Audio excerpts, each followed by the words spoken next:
Tras la Guerra Civil, España se encontraba en una situación desastrosa. El hambre y la penuria asolaban el país, mientras el mundo presenciaba el estallido de una nueva guerra mundial. Durante el conflicto bélico, España desarrolló un acercamiento hacia las potencias fascistas. Al finalizar la contienda, con la victoria de los aliados, España fue excluida de la comunidad internacional y de la ONU. Más importante aún, quedaba relegada a un país pobre, una potencia de segunda que no recibió ayudas del Plan Marshall, que contribuyó a reconstruir Europa de los escombros.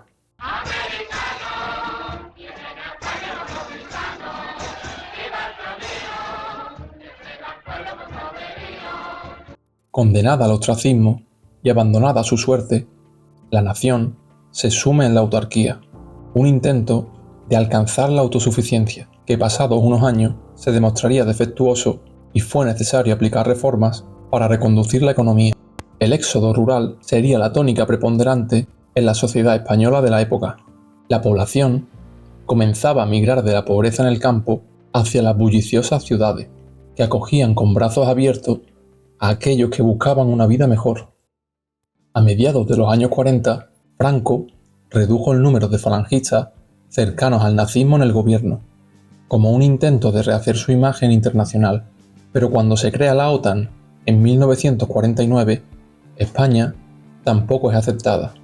Un año más tarde, en 1950, se aprueba la admisión de España en varios organismos internacionales y los embajadores vuelven a Madrid. Mientras los estadounidenses conducían sus cómodos coches con aire acondicionado y vivían en espaciosos suburbios, las cartillas de racionamiento daban de comer a una población famélica que ni siquiera tenía acceso a la televisión.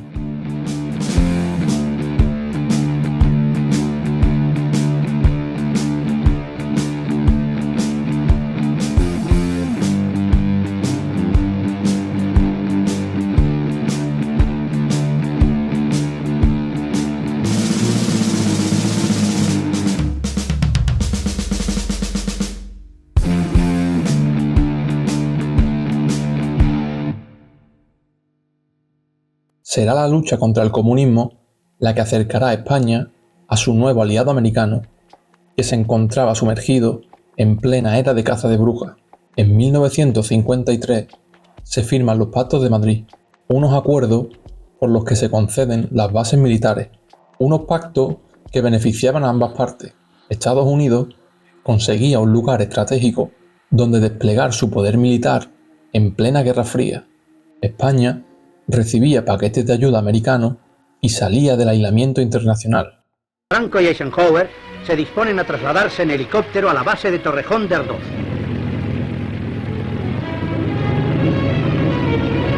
Se establecen 4 bases militares, situadas en una diagonal que secciona a España por la mitad. 3 bases aéreas, en Zaragoza, Torrejón de Ardoz y Morón de la Frontera, y una base naval en Rota, no muy alejada del estrecho de Gibraltar, uno de los puntos con mayor tráfico marítimo de todo el mundo. La base de Rota es la más grande de todas, y en su punto álgido llegó a albergar a 15.000 efectivos.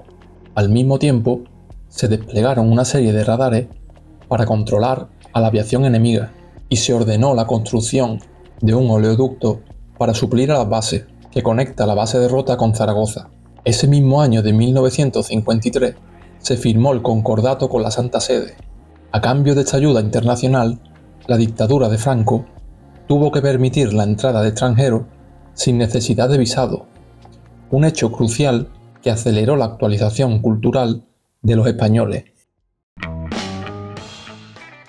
Con la llegada de los años 60, comienza un aperturismo progresivo en España, y a los pocos años, el país ya era un destino turístico muy popular entre los europeos del norte. El turismo de masas se extenderá hasta la época actual y es uno de los motores económicos del país.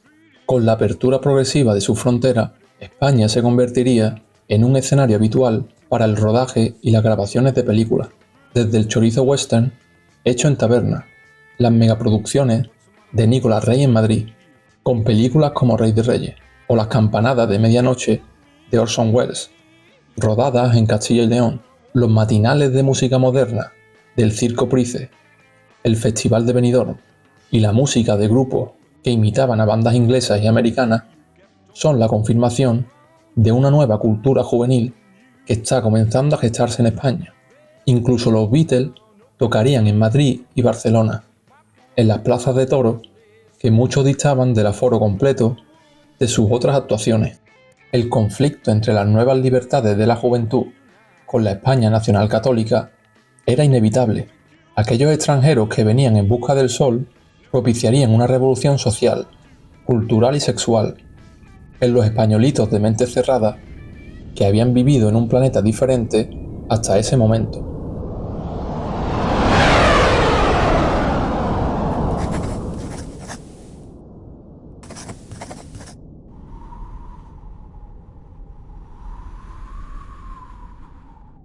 Las bases estadounidenses son auténticos enclaves, un pedazo del país que está dentro de otro. Funcionan como sociedades paralelas, ciudades enteras donde tienen colegios americanos, cadenas típicas e incluso productos que no se pueden conseguir en el país en el que se encuentran. Del mismo modo, viven miles de familias dentro de la base, creando auténticas comunidades. Obviamente, una parte fundamental de la cultura es la música. En los años 60 era muy complicado conseguir música extranjera en España. Las bases americanas actuaron como el punto de encuentro de los españoles con esa cultura exterior. Para muchos de ellos, escuchar estos discos de rock era como escuchar música alienígena, acostumbrados al flamenco o la copla de esa época. Las radios de las bases emitían sus programas americanos y los soldados traían su propia música, ya que en aquella época no eran profesionales, sino que eran simplemente chavales de a pie. Las notas de Creedence, los Beach Boys o Dylan surcaban los vientos españoles por primera vez. La electrificante música de Jimi Hendrix caía como un rayo sobre los jóvenes españoles y electrocutaba sus cerebros con el germen del rock and roll. A España no llegó eso de la guerra de Vietnam o el Mayo francés, pero las bases americanas se revelaron como una de las fisuras del régimen por las que se colaron esas peligrosas ideas. En las bases había una especie de aduana para que no se sacasen productos hacia el exterior, y aunque el intercambio de discos no estaba permitido, la picaresca española siempre encuentra formas de burlar esas medidas. A través de amigos en común, los españoles más afortunados podían hacerse con un pedazo de cultura americana imposible de encontrar en otros puntos del país. Fue así como en Zaragoza entró el jazz y se gestó una de las primeras generaciones españolas de rock and roll. Músicos como Rocky Can o Chico Valento pavimentaron el camino para bandas mañas de las siguientes décadas, como los Magnos o los Sombras. Buen ejemplo del impacto de la cultura americana en España fue la base de Morón de la Frontera en Sevilla, donde llegaban los discos americanos mucho antes de que llegasen al país de forma oficial. Gracias a esta base, se gestó en Sevilla una cultura hippie que adoraba el rock y terminarían por fundirlo con el flamenco. Al mismo tiempo, existía un número considerable de extranjeros que iba en peregrinación a Morón de la Frontera, en busca de la pureza del flamenco tradicional.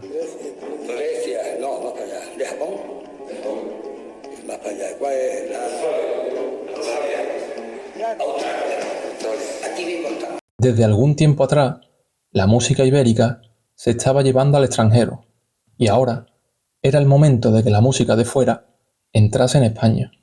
La base de Rota, con sus estaciones de radio, emitía música americana, que saltaba el radar de los censores franquistas y se colaba en las casas de los jóvenes que buscaban novedades musicales alóctonas. Las letras de rebeldía y libertad expresadas en esta música significaban un acto de subversión en los jóvenes, que ponían en duda la imagen que el régimen proyectaba sobre los españoles. Con el arribo de los foráneos, también llegaban nuevas drogas, como el LSD, que abrieron las mentes a nuevos colores y a la experimentación de estados alterados de conciencia. De este modo, se creó un triángulo mágico entre Morón, Sevilla y Rota, donde la creatividad y las ideas fluían sin limitaciones, un ambiente fértil para que brotase el germen de música diferente. Los años 70 veían la España de los hombres con bigotes frondosos y de unos pocos melenudos que dejaban sus pelos al viento de la modernidad que ya comenzaba a soplar. En Sevilla, la juventud se congregaba en torno al Club Don Gonzalo, propiedad de García Pelayo. Gonzalo jugó un papel crucial para el desarrollo y la promoción de la música española, siendo el productor del sello GON y formando parte de varios programas de televisión. El club era frecuentado por jóvenes con inquietudes similares y al mismo tiempo por militantes del clandestino Partido Socialista. Un tal Isidoro era un asiduo visitante del club, aunque quizás sea más conocido por su nombre real, Felipe González, futuro presidente de España. De hecho, sería el abogado que luchó ante el Tribunal Supremo por el cierre del local en 1970, dado que era el único abogado de Sevilla acreditado en Madrid. La congregación de jóvenes socialistas sería el motivo principal de la clausura del club. Aquí sonaron los primeros discos de Pink Floyd y de Hendrix en España, de la mano de los militares de la base de Morón y del cercano Hospital Militar de San Pablo. Los americanos acudían al Don Gonzalo a escuchar su música y muchas veces se sorprendían al ver que esos discos ya los tenían allí. También fue en el Don Gonzalo donde se formó Smash.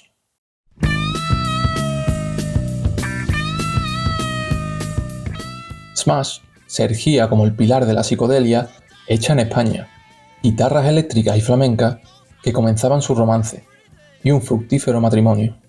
Los pelos largos y las ropas llamativas de los hippies eran un escándalo en la Sevilla de la época. Eran como unos extranjeros. La gente los señalaba por la calle y la policía no hacía más que pedirle la identificación. Smash empiezan haciendo un rock bluesero, pero será con la inclusión del cantaor Manuel Molina al grupo cuando viren su sonido hacia la conjunción de flamenco y rock. Su toque más experimental de los comienzos es depurado hasta dejar paso a un sonido más comercial. Como anunciaban en su manifiesto de los Bordes, no se trata de hacer flamenco pop ni blues aflamencao, se trata de corromperse por derecho, y solo puede corromperse uno por el palo de la belleza. Sacaron 2 discos y un puñado de singles. En estos sencillos cogían canciones ancestrales de la tradición andaluza, las traducían al inglés y las pervertían con el rock. En el primer disco se puede encontrar un sonido blues rock con tintes de psicodelia, con buen ritmo y bien interpretado. El tema que da nombre al disco puede parecer una canción inocua de 1 minuto. Nosotros queremos estar en Sevilla. Pero la actuación vocal, prestada de la ópera, y el teclado barroco son suficientes para convencer a cualquiera de la intención del grupo, revelando que sencillamente eran unos jóvenes que se juntaban a cantar y pasar el rato en el Parque María Luisa de Sevilla, y ni eso estaba permitido para ellos, por las pintas que tenían y los prejuicios de la sociedad y la policía de la época. Si Love Millionaire hubiese sido grabada por un grupo británico o americano, sería todo un clásico de la década, pero al tratarse de un grupo español, quedó afincada en el olvido.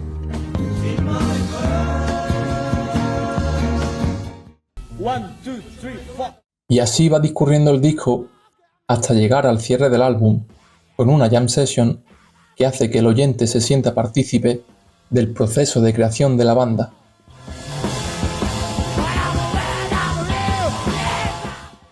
Cantaban en inglés en los años 60, con un inglés de chavales de barrio españoles que demasiado bien salía para las remotas oportunidades que tendrían de aprender. Al mismo tiempo, era un acto contestatario, el hecho de cantar en el idioma de tus influencias, sobre todo en la España de los 60. En su segunda entrega, profundizan en la fusión de músicas de orígenes diversos, donde el rock, el blues, el flamenco y la música india se congregan en una homilía de celebración universal. Conviven temas de 10 minutos, de corte más progresivo y bluesero, con piezas con cierto toque pop, como la canción que da título al disco.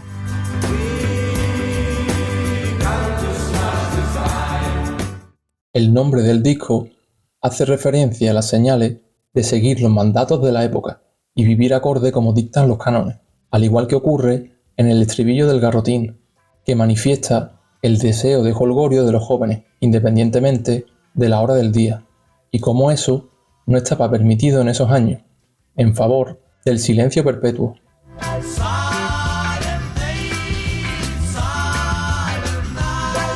Esta canción es un punto intermedio de la evolución del grupo, entrelazando versos en español y en inglés y sonoridades rockeras, pop y flamenca. El lanzamiento de este sencillo propicia el colapso de la banda, y Gualberto abandonaría la formación poco tiempo después.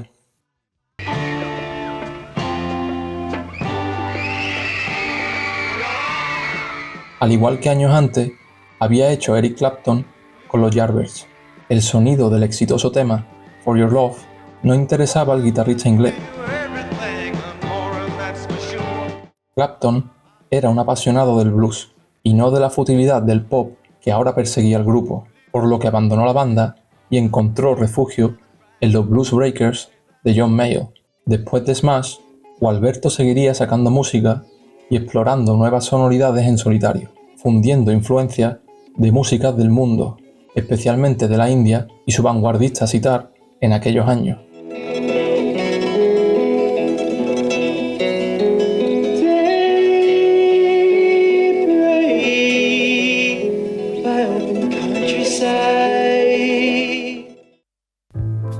Las bandas sevillanas tenían una gran conexión con el underground catalán, formado por bandas como Máquina, Sisa y Pau Riba, contribuyendo a propagar nuevas formas de hacer música en España.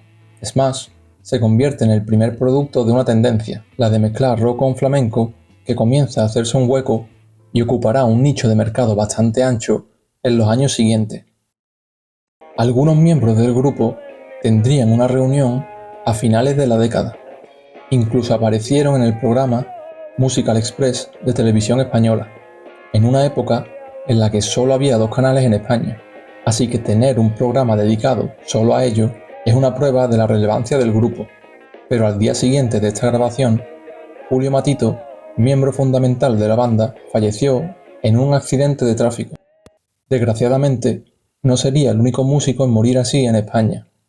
Se darían varios casos más, como Eduardo Benavente, Jesús de la Rosa o incluso Tino Casal años más tarde.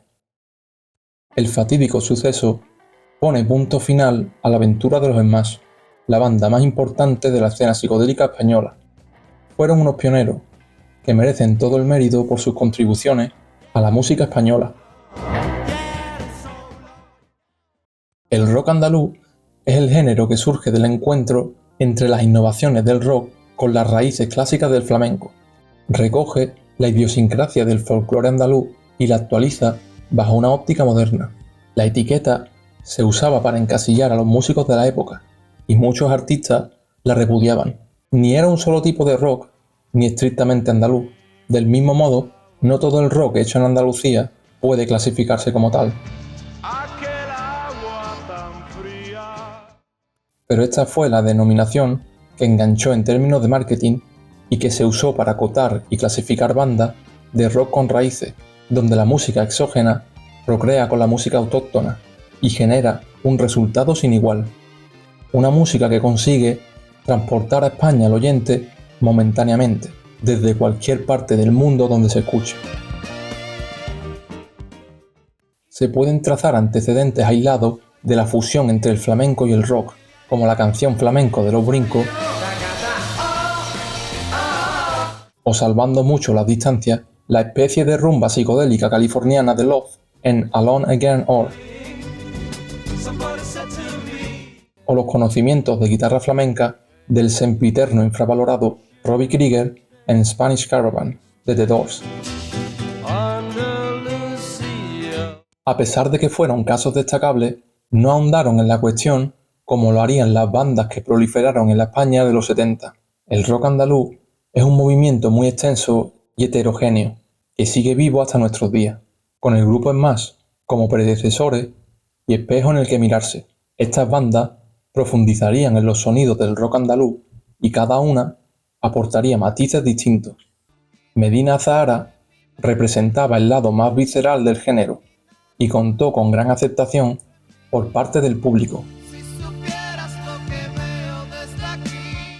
Califato Independiente agregarían mayores dosis de experimentación a su música, principalmente instrumental, al igual que el grupo Guadalquivir.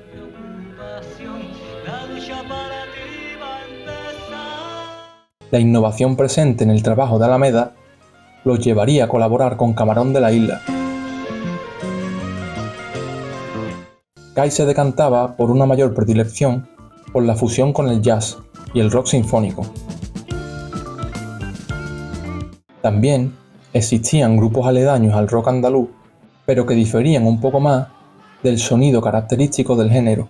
La banda de Storm aunaba el hard rock con la psicodelia, y la formación Dolores hacía música con raíces, un mestizaje del rock con el jazz.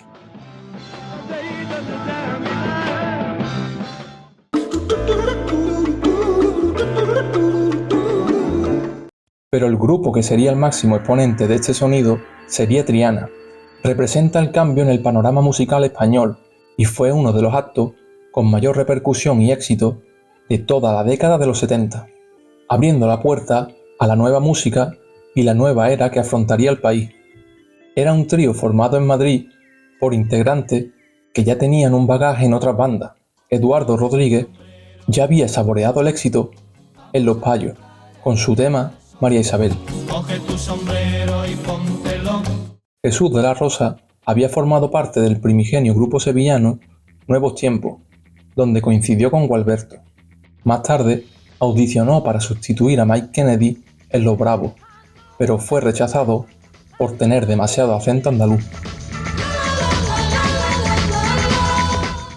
El percusionista Tele venía de tocar en otra formación mítica de Sevilla, como era Gong, Germen de Smash y gestionado por García Pelayo. Triana fusiona las influencias progresivas, como son las guitarras de King Crimson, los teclados de Emerson Lake and Palmer o los pasajes instrumentales de los primeros Genesis con la tradición centenaria del flamenco, dando como resultado una síntesis magistral, música más pasional y de mayor complejidad que la que sonaba en España hasta entonces. Las preciosas portadas que adornan sus discos corrían a cargo de Máximo Moreno, que también diseñó la icónica vela que se convirtió en el símbolo de Triana. Por otro lado, es más que destacable la pluma de Jesús de la Rosa, capaz de alternar entre poesía pura, de sugerentes imágenes, con textos que funcionan como crónica social. Agarrar más la cola del viento para poder volar. Lanzaron su primer álbum el 14 de abril de 1975, coincidiendo con la efeméride de la proclamación de la República, casi como un presagio de la cercana muerte del dictador. El disco no tuvo mucha repercusión en la época, pero viéndolo con perspectiva, es una alhaja digna de ser escuchada eternamente. Sus trabajos pueden analizarse como una primera trilogía más progresiva, con sintetizadores ensoñadores, guitarras lisérgicas y letras evocadoras.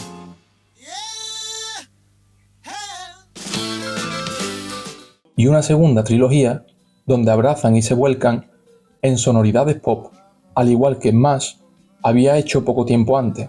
En un tiempo donde el rock progresivo comenzaba a mostrar síntomas de agotamiento, supieron transicionar hacia donde la música se encaminaba en los 80.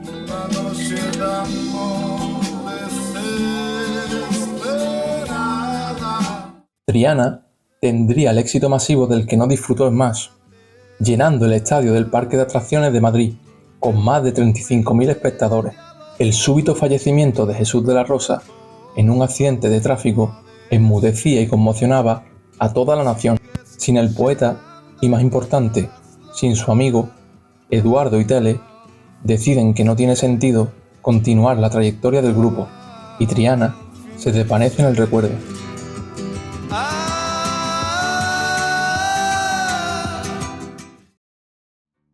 Para mediados y finales de los 70, la inclusión del rock con la música tradicional española viviría su época de oro dentro de la industria. Las grecas fusionaban el flamenco con guitarras lisérgicas e influencias que se escapan de los dominios de la música española. Lola y Manuel supondrían su propia revolución dentro del mundo del flamenco, aportando nuevas dosis de color y sabor a la España gris de aquellos años.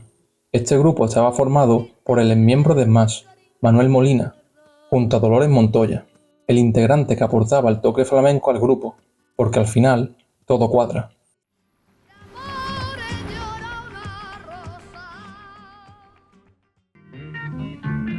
El grupo Veneno confecciona una mezcla perfecta, que junta lo mejor del mundo flamenco y del mundo del rock. Ofrecían un papel protagónico a las letras surrealistas con gran sentido del humor. Su disco fue injustamente ignorado en el momento de lanzamiento y los miembros de la banda deciden separar sus caminos. Kiko Veneno seguiría su carrera en solitario, con su costumbrismo y sus referencias a la cultura popular para colarse en el imaginario colectivo, mientras que los hermanos Amador formarían Pata Negra y posteriormente Raimundo tendría una fructífera carrera. Por ahí viene Joselito con los ojos brillantitos por la calle Peñón. Se ha tomado 3 botellas de Coca-Cola llenas de vino de Chiclana. Paco de Lucía popularizaría la inclusión de instrumentos eléctricos a la estrechez del flamenco clásico, desafiando las estrictas leyes de los más puristas, que lo consideraban todo un sacrilegio. Llegaría a ser un guitarrista de fama internacional, con giras a nivel mundial, y muy apreciado por los oyentes extranjeros. Tras su muerte, ha adquirido un merecido estatus de leyenda, y ha sido alabado por artistas de la talla de Ravi Shankar, Bryan Adams o John McLaughlin.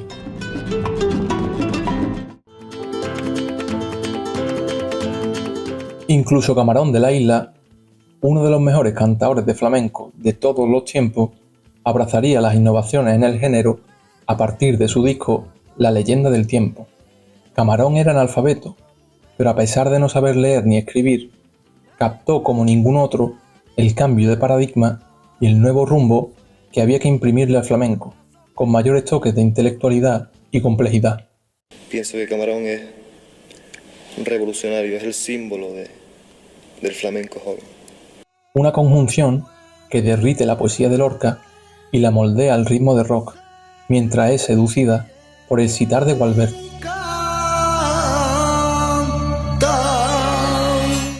Todos estos discos transgresores fueron fracasos de ventas en su momento, pero forjaron la revolución en el flamenco que desplegaría su sombra e hincaría los dientes hasta el alma en las siguientes décadas. La fusión del flamenco con el jazz, los ritmos latinos y el rock alternativo tuvo una gran acogida en el exterior, incluso antes que en España, con discos cumbre de Ketama y Omega.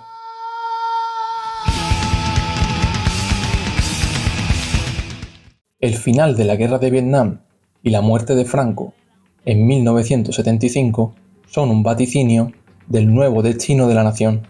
Los placeres prohibidos, ocultos y desconocidos penetraban en la decrépita sociedad española, como un alegato de los hijos del agobio que quieren escapar de las fauces de los poderes fácticos, de la España anegada por la intransigencia, y agarrarse a la cola del viento para poder volar.